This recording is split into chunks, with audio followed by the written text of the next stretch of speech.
Kevin, thank you so much for joining us. You will have to unmute yourself. Zoom does that to every single panelist as they join us. It just automatically mutes us. So on the bottom left, there will be an unmute button. Okay. Thank you so much. Thank you so much for joining us. Happy to be here. Thank you for having me on. And can you explain to the audience a little bit about your involvement in activism and in supporting whistleblowers over a long period of time? Because I really want them to understand where you're coming from in your experience with the Courage Foundation and with other whistleblowers, as well as with WikiLeaks. Sure. I'm currently co-director of a group called Popular Resistance. It's popularresistance.org that came out of the Occupy movement. After Occupy encampments were closed, we met with a lot of different activists to decide how we keep building the movement. And creating a news site for the movement what we decided would be helpful. So Popular Resistance was created a few years ago. I was on the steering committee of the Chelsea Manning Support Network almost since the day she was arrested, and involved in that campaign. I've written a good deal about Julian Assange and WikiLeaks, and as well as other whistleblowers. And I serve on the board of the Courage Foundation. I've been an activist since law school. I graduated from George Washington University in 1980 during the Reagan era. And while they were saying just say no and war on drugs, I was urging legalization of marijuana and ending mass incarceration and using a harm reduction public health approach to dealing with drugs. I've worked on that issue. I still work on that issue, but I've worked on a wide variety of other issues since then, including creating a new economy where people have more control over their own personal income as well as influence over the broader economy, where we're working to end racial injustice, which is very big. I'm in Baltimore. Baltimore is a racially divided city with a very aggressive police force and more than 10,000 abandoned homes in the poorer communities, which are the Black community. Also for environmental justice, working for dealing with climate change realistically and dealing with all the degradation of our environment, water, land, air, all the species of animals and plants that are under duress. We have a lot of problems there. And working for ending imperialism and a world of peace. I just got back from Venezuela, where I was asked to attend the recent election.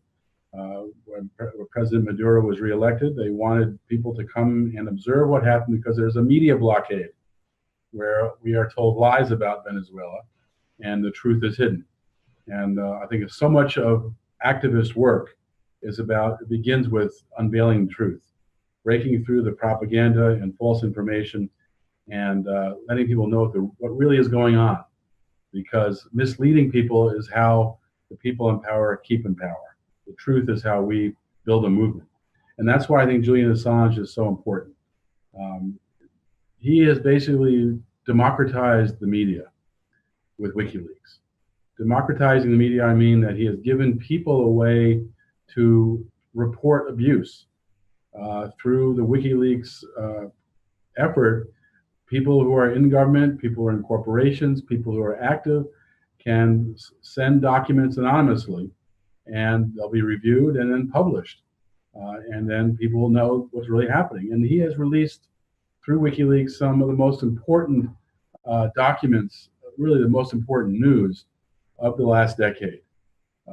So much that we know now we would not have known, so much that we suspected was true, had heard rumors was true, was verified, because people got to see the documents. And the democratization of media is such a critical component now, I think, in this 21st century, where the ability of the mainstream media to manipulate the truth, to tell their version of what's happening, even if it's not consistent with reality, is more powerful with the internet, with the ability to monitor us on our internet activities and gather data about us and know our concerns and our issues. They can manipulate us more easily. And so it's more important than ever for activists to be involved in the battle for the narrative, the battle control of media. And WikiLeaks has been a key player in that. I think that Julian Assange persecution, it's a prosecution, but it's also a persecution, is really the John Peter Zenger case of the 21st century. John Peter Zenger was a U.S. colonial case that essentially established what became the First Amendment, the freedom of the press. And we're in that same situation now. If Assange is successfully silenced and prosecuted, it's an attack on freedom of speech, freedom of the press in the 21st century. We are battling over how the media will report in the internet age. Will we be limited to only New York Times and Washington Post and the London Telegraph and CNN and MSNBC and Fox? Or will it be a democratized media where there's independence, where individuals have power to get information out, where we can share information on social media without being constrained by algorithms by Google or by Facebook, but people have a real chance to tell their own narrative. And I think that Assange's case is really kind of points right to that point of that issue of what does free speech mean in the 21st century? What does freedom of the press mean in the 21st century? And he created a whole new kind of way for people to participate with the idea of publishing documents that show the truth didn't exist before WikiLeaks. You know, the Pentagon Papers were released, but that was a hard thing to do in that era. Daniel Ellsberg had to photocopy thousands of pages and find the New York Times or Washington Post or someone willing to do it. I don't think they would do it today because the risks are so high. So we need an avenue where we can get those kinds of documents out, get those kind of truths out. And you can see the impact of that truth. If people forget about the impact that WikiLeaks has already had, if you go back to the early part of the Arab Spring, WikiLeaks released documents about Tunisia and the abuses that were going on by the government of Tunisia.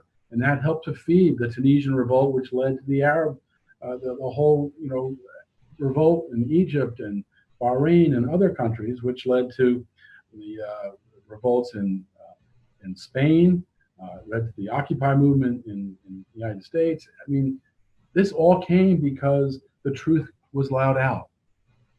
And so it's so essential. The truth makes a difference, and people know what's really happening around them. They already suspect they're being lied to. The corporate media has very low credibility. Polls about do you trust the media show very little faith in the corporate media. So they're already on a risky ground. And when independent media exists, when a democratized media exists, where people can have a role to play to get the truth out, it undermines the corporate media further, and it makes it harder for the corporate media to lie to us because they know the truth could come out. And their credibility is so precious that they have to be very careful. Can you speak a little bit about Julian Assange's role in the Courage Foundation and the history of that? Because that's a subject that I know that you're familiar with, but also that a lot of people are not familiar with themselves. So if you could explain or expound a little bit on that, that'd be fantastic. I think people should check the Courage Foundation website and donate to the Courage Foundation. It was set up by WikiLeaks, by Julian Assange, and by others involved in WikiLeaks in order to protect whistleblowers. And they take on the cases of individual whistleblowers and provide resources to their defense. And they provide much needed attention to their defense. The Courage Foundation, I think, deserves a lot more support because we need to have the backs of people who take the risk of telling the truth. Telling the truth in this era is an act of civil disobedience. Julian Assange himself is showing that taking that risk can have costs. He's been essentially incarcerated now in the Ecuadorian embassy and unable to communicate for recent months for really no crime. He didn't do anything that deserved his silence. And Courage Foundation is there to exist to help to push, the agenda of whistleblowers, help to create an environment where whistleblowers can be more free, because there are still more truths that are hidden than truths that are told. So there's a lot more work to be done, but we have to create an environment where whistleblowers feel that kind of ability, that feel that kind of freedom, where they can take the risk of letting the truth out and will not be left alone to face the consequences. And one of the great sadnesses of the Assange case is the way that traditional media, which used a great deal of the information that WikiLeaks produced in their reporting, as any sensible media would. If you want to cover any topic and any depth and want to really get to the truth of it, you should go to WikiLeaks and search for that topic, because they cover all of the hot topics. And that's a great place to start. So traditional media, the corporate media, has used WikiLeaks. They've profited from WikiLeaks by writing stories that use their information, but they're remaining silent about the persecution of Assange. This should be an issue that all of the media, independent, corporate, social, all the media, should be shouting loud about. Assange should stop being persecuted. He should be allowed to leave the embassy. There should be no prosecution or investigation of his effort as a reporter. And that's really, he's really more of an editor than a reporter. And that's really what Courage Foundation is about, is trying to create that kind of environment. So I'd urge people to go to the Courage Foundation, check out the website, see the cases that we're involved in, and donate to support his cause. We need a safe environment to get the truth out, because we are told a lot of lies. And the truth is essential to creating change. Absolutely. And in moving on from that, a very similar question is, I know that a lot of people are unaware of the way in which Julian Assange has repeatedly stood up for whistleblowers. I mean, advocated for whistleblowers when they have been persecuted. So could you reiterate to our audience a little bit about WikiLeaks support for whistleblowers, their advocacy for Chelsea Manning, and some other history that is, as you said, not reported by the media and not reported accurately. And also Edward Snowden.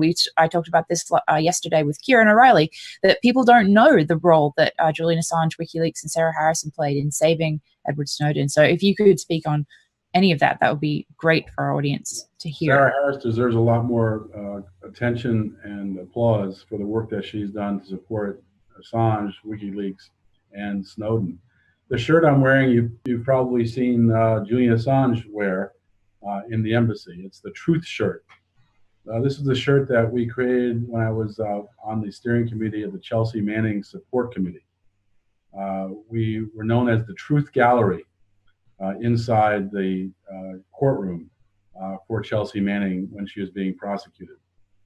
We were not allowed to wear advocacy shirts in the courtroom, and so we decided we would wear a shirt that just said truth. This was a great idea by the people who organized the steering committee and organized the Chelsea Manning Support Network. And we decided we wear the truth shirt. If they made us take off the truth or wear the shirt inside out or hide the truth, that's a victory in itself. So they were smart and allowed us to become the Truth Gallery, and Chelsea Manning would look back once in a while when she was being prosecuted and seeing that she was not alone. And there were a lot of people who came to support, including Julian Assange and WikiLeaks. They were important, not just in getting her story out as far as the documents that she released. The documents that she released really are amazing. I don't think we've even scratched the surface of the historical importance of those documents. I expect down the road we'll see historians go back to those documents and look at the day-to-day reporting of what was going on in Iraq, in Afghanistan, in Guantanamo Bay, in the U.S. State Department, when Hillary Clinton was Secretary of State. It's an amazing day-to-day history, and the potential there for a historian to really tell the story of the United States as an empire, which looks like to many a fading empire. This will be a critical history. I think that's one of the things that Julian Assange deserves credit for, and of course Chelsea Manning deserves credit for. And just on Chelsea Manning, let me just say people should really check out her Senate campaign website. I believe it's XY Chelsea, but you can find it, search it, and support her campaign. She stands for some very important issues. on healthcare, on economic justice, on privacy. She's really taking some important positions, and I hope people will go to her site and support her campaign against Ben Cardin. Cardin is a U.S. Senator. I ran against him in 2006 as a Green candidate. I was also nominated by the Libertarian Party and the Populist Party of Maryland.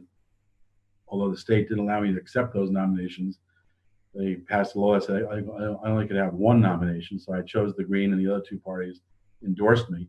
But Ben Cardin deserves to be run against. He is behind the effort to stop the BDS movement against Israel.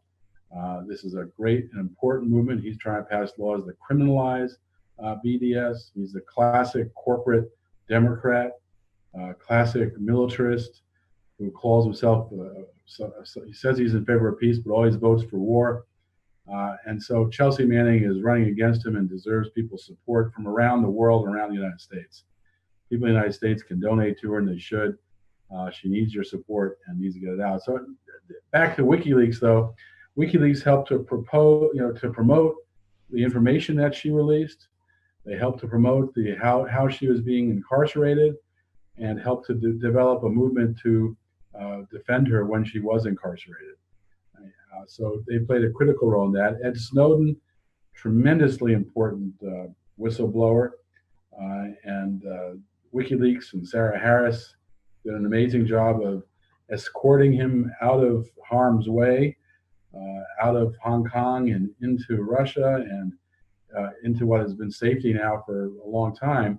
And that was just a tremendous thing. And Snowden, again, the leaks that he gave out, that WikiLeaks promoted, were so important to letting us know the truth about how we are being spied on in the United States and around the world, and how foreign leaders, elected officials around the world, are being spied on by the United States. And WikiLeaks has continued to publish documents on the spying tools used by the United States and other intelligence agencies. So these are forefront issues, and I have no doubt that people look back at these times and try to understand them in a rearview mirror of history will rely greatly on the work of Assange and Harris and WikiLeaks in really providing us the tools, the information that will give us a truer understanding than the New York Times, that promoted the whole weapons of mass destruction lie and helped us get into the Iraq war and promotes all sorts of falsehoods about Venezuela and other countries where the U.S. is in looking toward challenges and potential military conflicts. We need independent, democratized media, and that's why we need Julian Assange to be released. He needs to be able to communicate through the internet. He needs to be able to continue to do his work at WikiLeaks, and they need to stop any threats of prosecution and persecution. The whole story about the Swedish charges, it's just, when you look at it, it's just an absurdity. Well, there weren't ever charges, but the allegations, right. The investigation, yes. And there were enough to hold him in threat of being sent to Sweden. And 3 prosecutors rejected pursuing the charges. They found one prosecutor finally willing to investigate it, and that really became the source of this. Of course, Sweden is a very close military ally, as is the UK, of the United States. And this was always a conspiracy to silence Julian Assange because he was doing something very simple. He was telling the truth. He was letting the truth escape into the public sphere. And so people knew what was really happening. And when you know what's happening, you're going to fight against it, because what's happening is often war crimes, often violations of international law, and certainly working against the interests of the people on the planet. And so that's why he's being persecuted, and that's why he needs to be stopped being persecuted. And that's why all of the media needs to be clamoring for his freedom and for the end of this kind of persecution of Assange.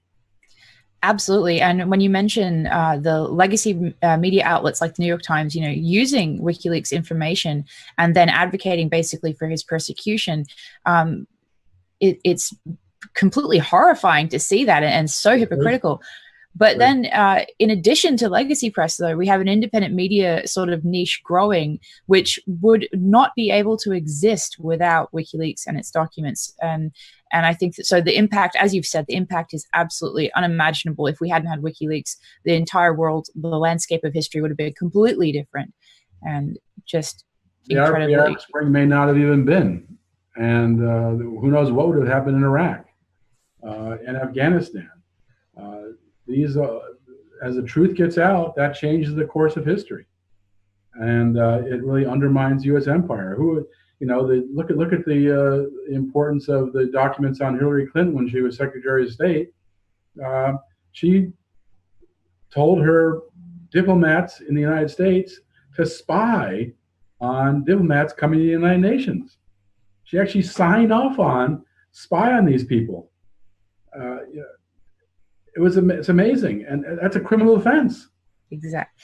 And she was doing that, and so that needed to be exposed, and so did the exposure around the 2016 election. We know, as much as the people who are upset that Hillary Clinton lost hate to admit it, Hillary Clinton was exposed, and not because she was exposed because of who she was.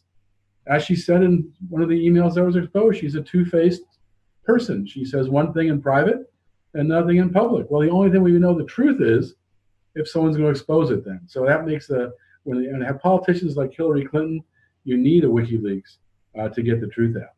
And so tremendous impact and tremendous importance. And that's why he's being persecuted the way he is, because what he's done has had an impact on the direction of the United States and the direction of the world. Absolutely. And the content of those documents, as you're saying, is so damning that's why we see this massive effort to smear Julian Assange and distract and deflect from that content. Because as we were talking about last night, you have people like Chris Cuomo on CNN saying, don't look at these documents, it's illegal to do so. I mean, the desperation of media in trying to get people to look away from that information is almost hilarious at some stages. But it was a very funny thing during the Chelsea Manning trial. The defense had put in a motion. I can't remember what it was about, but the motion talked about WikiLeaks, and for some reason the prosecution never responded. It came up in court and it was discussed, and the prosecutor said they didn't see it because they weren't allowed to look at things that said WikiLeaks. Can you believe that? No, that's incredible. Isn't that crazy? It's insane. You're not allowed to see the word WikiLeaks, or it's just wow, bizarro world. And I've seen so many times of people in the government telling their staff they're not allowed to go to WikiLeaks website, not allowed to look at WikiLeaks documents. The truth is that frightening. I mean, unbelievable. They're been caught in a lie. And how could it be? All they do is release documents. And put bullet points and summarize the documents. So they're not in the business of creating, writing the news, taking a White House press release, as some papers do, and publishing as if it's news. They actually publish real documents that tell the truth. So they've never been caught in a lie. And yet, they're people who work in government, people who are told not to read WikiLeaks. The truth is just too scary. They just can't handle the truth. It's sadly, embarrassingly funny, but it's reality. Absolutely. And I know that, and we know that there have been huge attempts to shut down WikiLeaks' ability to verify and publish those documents. I believe there was a PowerPoint published that showed that they were going to try to submit false documents in order to discredit WikiLeaks. And I think it's really to their credit that they've been able to verify accurately and dismiss any sort of fault for all of these years, and that retain that 100% accuracy record. That's a very unprecedented. Because any movement, and I consider WikiLeaks kind of a movement. It's a movement for democratized media. Any movement is going to be infiltrated, and infiltrators use various tools. I think one you just described, false information, is a classic infiltration tool to try to undermine the credibility of WikiLeaks by submitting false documents and WikiLeaks rushing to publish them. But WikiLeaks doesn't rush to publish them. They actually do verify, and that's not an easy task. And I'm sure they've avoided publishing false documents as a result of that. But So it's a very difficult job to tell the truth because there are people who don't want you to have that credibility. When you tell the truth, you're going to be under attack because they don't want that narrative told. And so you're going to expect to have infiltrators, you're going to expect to have false documents submitted. It's going to take a lot of work. And you're unfortunately going to expect what Julian Assange is facing, which is being silenced and being persecuted, being threatened essentially with life in prison for never telling a lie. Incredible. That reality is so incredible. I mean, we all, a lot of our viewers agree and know that, but really facing it is still mind-boggling. And can you give your insight to our audience on how you feel they can empower themselves in supporting whistleblowers and Julian Assange and WikiLeaks? Great point. Great question. I mean, I think what we're seeing right now is the media is becoming a activism battleground. There's a real fight going on. You've seen all this kind of attempts by Google to suppress left progressive websites. You see it in Facebook trying to control what media people see. You see it in this whole fake news meme, which has been used to silence independent and social media. And so activism these days requires us to be media activists. And we need to start to think of ourselves as media outlets.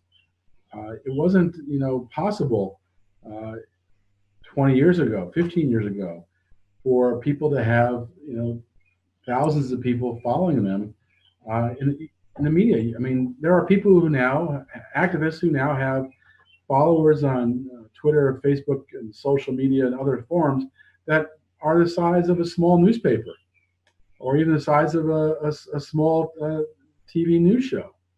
And so I think if we can figure out how to use that new power in an effective way, we can overwhelm the mainstream corporate media.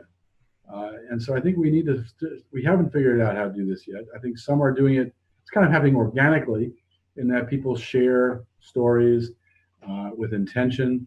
And I think if we can find ways to better coordinate our efforts, we can do that. Now, WikiLeaks is basically a source of news for us. And so they put out material, and then we have our own media outlets, our own social media, our own websites, our own ability to write independent media stories that get published. The democratized media means people play a role. And so you need to take on that responsibility. I have no doubt that when we do so, we have a greater influence than cable TV news does. Yeah, definitely. During the show. I was just going to say, they as you have whistleblowers and individuals on social media gaining thousands and thousands of followers, as you said, the size of small newspapers, you also see the cable news and the legacy press really falling down in ratings and viewership. Exactly. Do you think that that's, I know that a lot of that is from just the rise of the internet age, but do you think that WikiLeaks has also played a role in revealing how corrupt and hypocritical the media is itself and its role in the unelected power structure? That's a really good point. I mean, I think as more truth is told, the credibility of the corporate media, the traditional mainstream media, is undermined. They can't get away with telling falsehoods when there's other sources telling truthhoods. And WikiLeaks is a source for that information. And I was going to also add to that point about our role as a democratized media. We need to think of ourselves as a democratized media and take that responsibility on. Our role, I think, research is already starting to show. There was a study done by Harvard researchers that looked at the impact of independent media. And they found that when independent media takes on a story, various independent media outlets tell the story, and it's echoed, that it changes public opinion. I suspect we are just scratching the surface of that potential. And I suspect also that the power holders, the people in power, know that. And that's why we're seeing the attack on net neutrality. That's an issue we're very involved in. I would urge people to check out our net neutrality campaign on Popular Resistance, get involved and protect our internet, because we're in a big fight right now to preserve net neutrality, which is also about democratized media. That's where they're fighting back on the algorithms, with search functions, with going after Facebook, sharing social media, with Twitter blocking some feeds when they don't like what's being said. This is a conflict. History is constantly the battle between people power and the power holders. And people power needs to constantly grow and get organized. And there are multiple fronts of struggle that we're fighting on. We're fighting on economic inequality, fighting on racial disparity, we're fighting on environmental injustice, wars, imperialism. But one of the big fronts of struggle is media. And we are on the beginning era, and WikiLeaks deserves credit for really being one of the key parts of this new era of democratized media. And we're at the beginning stage of that. I don't think we've even understood yet the potential of our power. And so I'd urge individuals to work with other people in their communities, coordinate their social media and independent media activity. I urge organizations. We're trying to do it at Popular Resistance. We can do it better. We want to do it better. We're trying to do it at Popular Resistance to get people working together in a coordinated way to really put forward a democratized media message so that the conflict between people power and the power holders gradually moves to people power getting stronger. And we see that happening, by the way. We're right now in the midst of a school on Popular Resistance. On Popular Resistance on the top banner is a label called school. We're going through 8 classes. I think we're in the 6th class right now on social movements and how they develop and how they win. And there's a real urge. People want to know what they can do to be successful and be impactful as activists. And there's a lot we can do. We see the movement growing tremendously. There's research that shows that if 3.5% of the population gets mobilized on issues where there's a national consensus, the movement always wins. Always. Over the last 100 years, looking at social movements, 3.5% active on an area of national consensus, the movement has always won, dictatorship or democracy. Doesn't matter what kind of government, the people have won in those situations. They win with less than 3.5%. You can win with 1%, but at 3.5%, they always win. And think about the power of it. I mean, people might remember the Occupy movement, how it made everyone so nervous in the power structure. There was the FBI and Homeland Security were having regular conference calls with police departments around the country. What are we going to do about Occupy, these encampments? We looked at that at the time.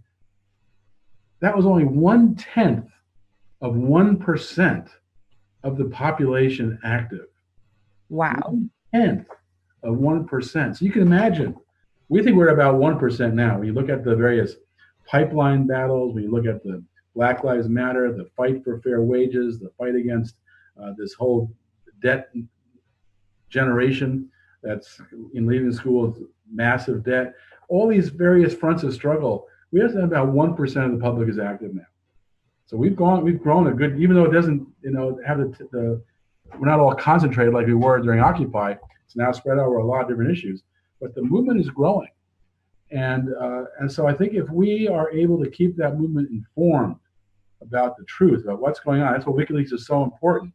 They're a key tool for getting the truth out. If we can keep that movement informed about what's really going on, we see the 2020s as a tremendous opportunity for real transformational change. There are so many issues that the governments are either neglecting, lying about, or mishandling that are crisis issues. Poverty and homelessness, war and healthcare, racism, the climate change. These are crisis issues that are being mishandled or ignored. And so that they're going to come to a peak in the 2020s at the same time that this movement, which began in the Occupy area with a takeoff of 1/10 of 1%, now is 1% mobilized. We see it continuing to grow. And the key to grow, one of the key parts of growth is people knowing the truth, because we are told a lot of lies, about so many issues. Often you can look at the name of a law and it's usually the opposite of what's, take the Patriot Act. It should be called Very the amazing point. Anti-Patriot Act. You know, you can go almost any law and say Affordable Care Act. No, it's the Unaffordable Care Act that avoided the real solution, which was national improved Medicare for all. So, so getting that truth out is fundamental to building the movement. Once people have a foundation of knowledge and can tell truth from fiction, then they can organize in their communities, then the movement grows. We're in this phase right now of movement development that's called the national consensus phase. It's the phase before victory. There's a history of movements that describes the 8 stages of successful social movements. Stage 4 is the takeoff, that would be Occupy. Stage 6 is the stage we're in right now. Stage 7 is success. Stage 6 is the movement where you develop national consensus. And you can see that developing. You can look at polls on climate change, on health, on single-payer health care, on net neutrality, on all these. We have 65, 75, up to 90% support on these kinds of issues. And you're seeing different kinds of people getting involved. It's across partisan too. Some of these issues go across, like net neutrality. You have more than 80% support for net neutrality among Republicans. And you're seeing even large minorities of Republicans now moving towards supporting single-payer health care, despite their leadership trying to stop it. You see supermajorities of Democrats supporting single-payer health care, despite the people in charge opposing it. And so we're seeing this national consensus develop.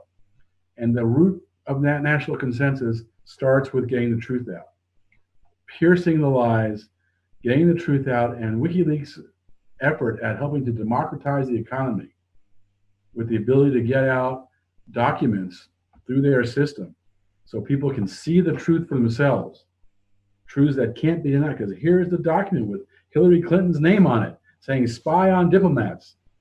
You know, here's a document that shows the video that shows the collateral damage murder in Iraq. You know, here's the documents that show what was going on in Guantanamo Bay when 3 people were suddenly killed or died. They were supposedly suffocated themselves, but obviously the facts are they didn't.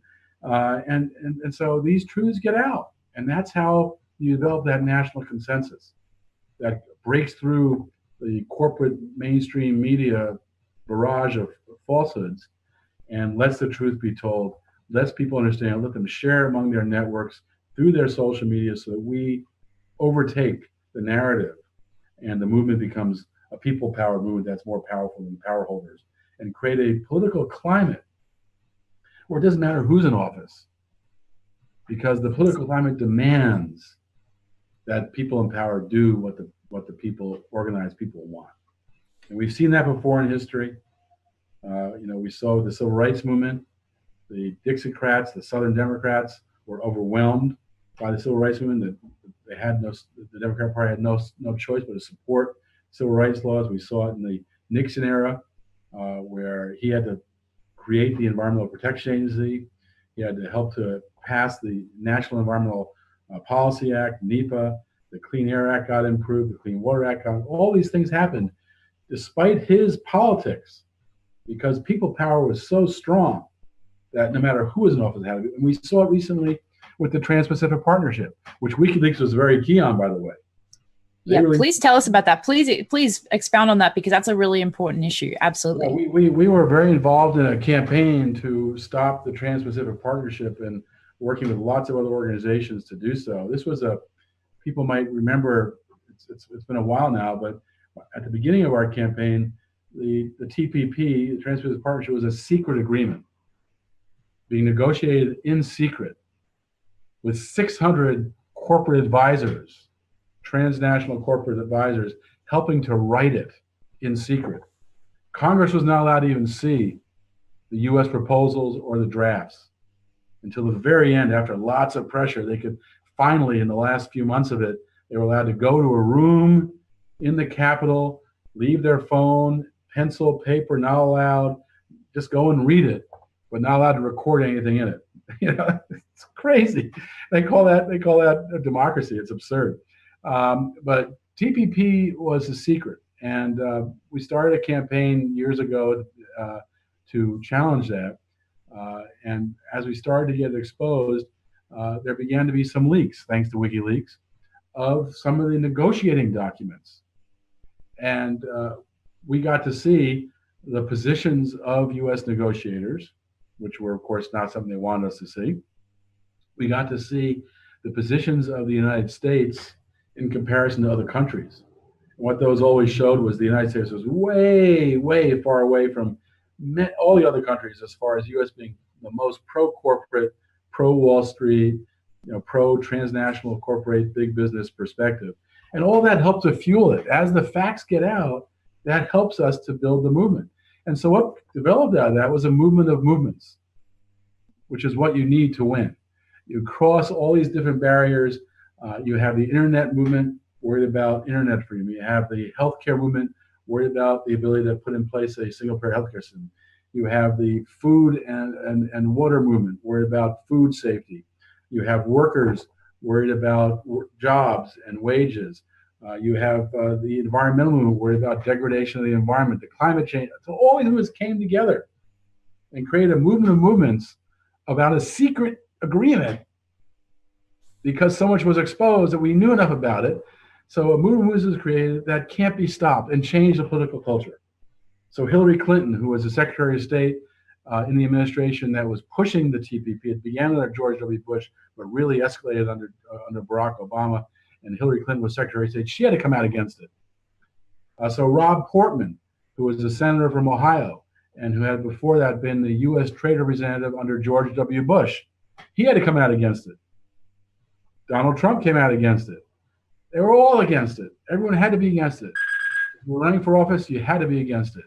And that's because the social movement was well enough informed through the activities of the movement, through the leaks of WikiLeaks and information getting out about what was in the document, and well enough informed that you had no choice but to against it.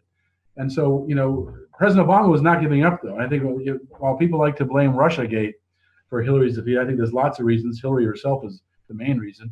But President Obama pushing the TPP right up through the election, he kept pushing the TPP, even though the public was against it. He kept pushing it. That didn't help Hillary.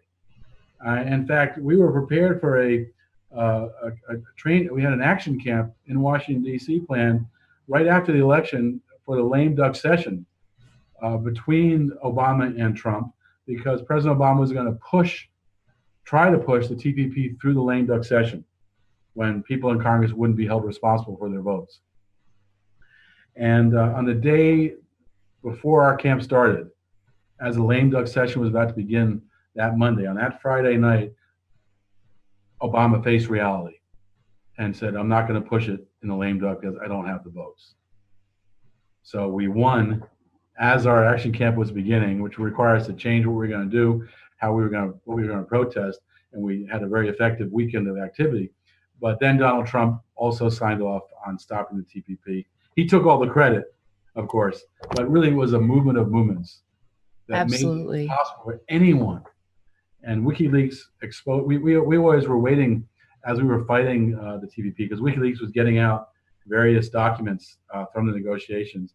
We were always hoping for that next document to come out to help us energize the next phase of the movement. But it was a critical factor, I think, in the TPP was getting those kinds of documents out, letting us know what was really going on behind closed doors in those secret meetings. And so we stopped a very dangerous trade agreement. Hopefully we'll stop NAFTA as well. We need to move trade away from corporate trade. It's not free trade. People call it free trade as a propaganda tool. Don't ever use that term.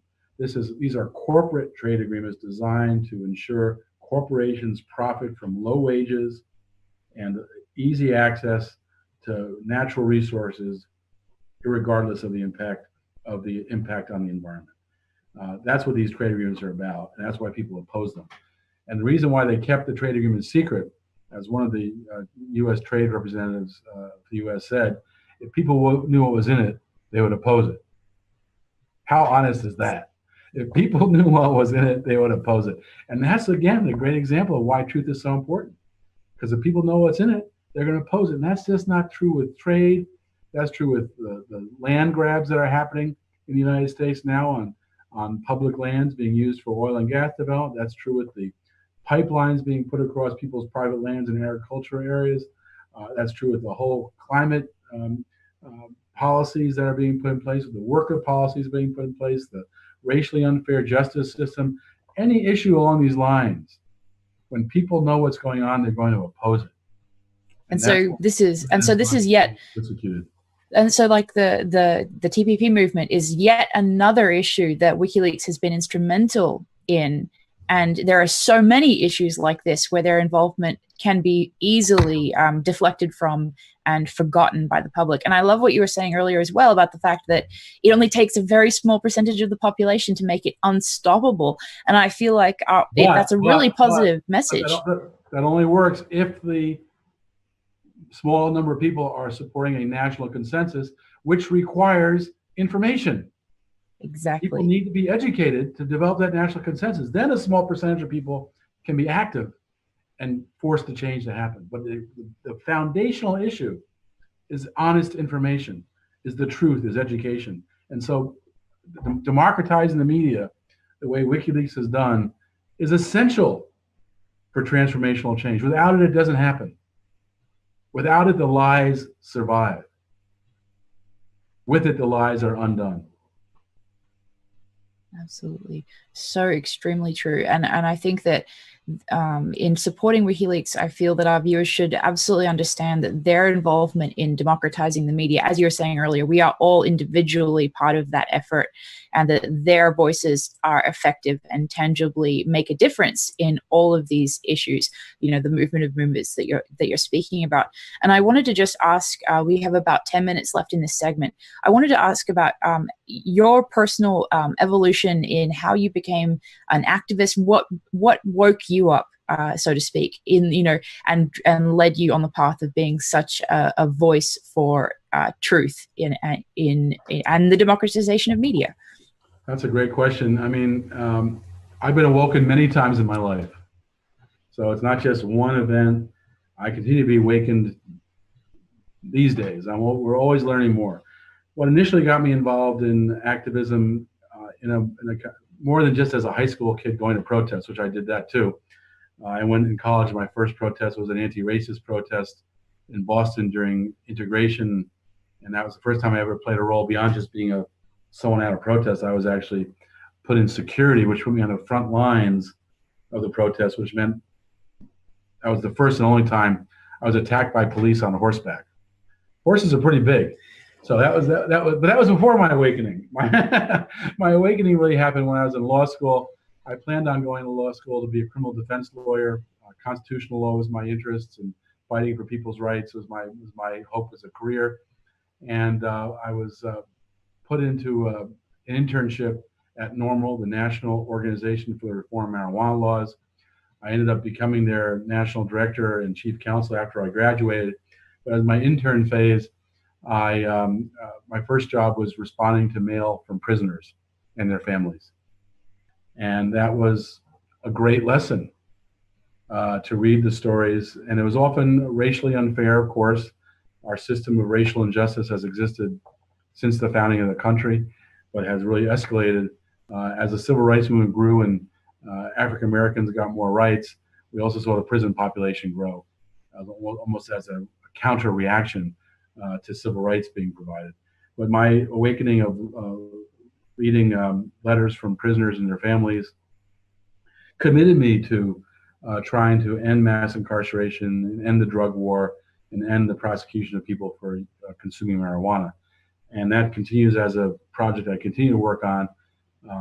And it's one of many projects fronts of struggle that we work on.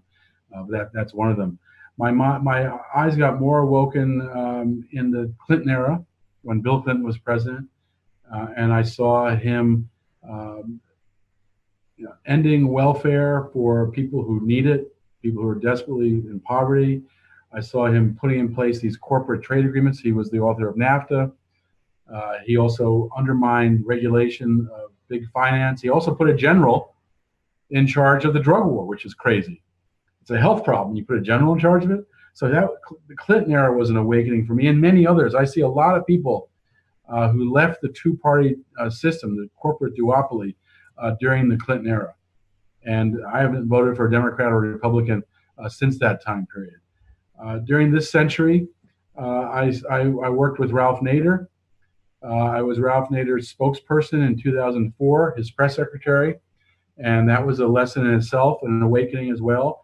That was the second time that I was in an office that was receiving death threats. 2004, Ralph was at his most unpopular because of the false accusations of 2000 that he was the reason why Bush was president, when in fact the reason why Bush was president was Gore. I mean, Gore was a terrible candidate. Millions of Democrats voted for Bush in Florida, and that's why Gore was president. Gore lost the presidency to Bush, but Nader was blamed. And we got death threats. We also got death threats when I was at Normal. Those are the two times in my life when I've been involved in work that results in death threats. But Nader was a great example of standing up to the power structure and the false media narrative. There was constant fight of falsehoods. And so I started to see there the importance of having an ability to combat the corporate media, which is filled with lies. And of course, that became also very evident during the Iraq War, when essentially the New York Times was publishing Dick Cheney's press releases with the false claims of weapons of mass destruction as if they were news. You know, they publish it on a Sunday. Dick Cheney would go on to Meet the Press and refer to the New York Times as if it was fact when it was just his press release. And so as you get more involved in this kind of work, you see that the foundational issue is the ability to get the truth out. And that's why Assange was so strategic. I don't know how, I've never discussed it with him. I've never talked to him. So I don't know how conscious he was of what he was doing. But looking at it as if he thought about it, it was a very strategic move to find this new vehicle in the internet age to get the truth out and empower people to be part of the media. And for that to come at the same time that social media developed, it became a source for a tool for us. You know, if you can't be a successful social media advocate if you're going to put out false information, because you have no credibility either.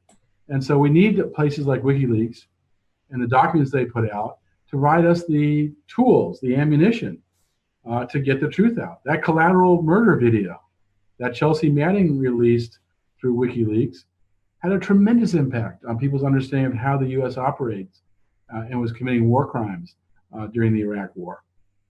Tremendous impact. That had more impact than years of reporting by all the corporate media sources.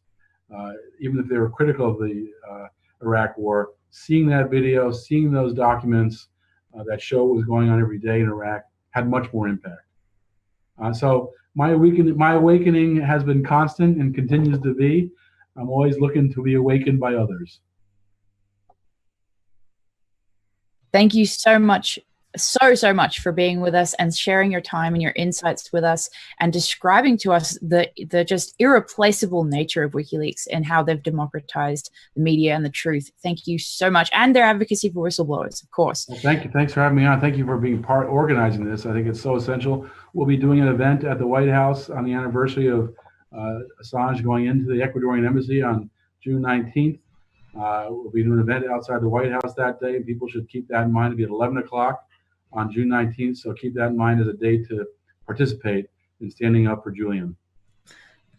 That is a fantastic point, and I will definitely make sure to get out to make sure we broadcast the information on that. If you want to send us some links we can put in the chat after we get off air, that would be fantastic, and I'll do that. All right. Appreciate it.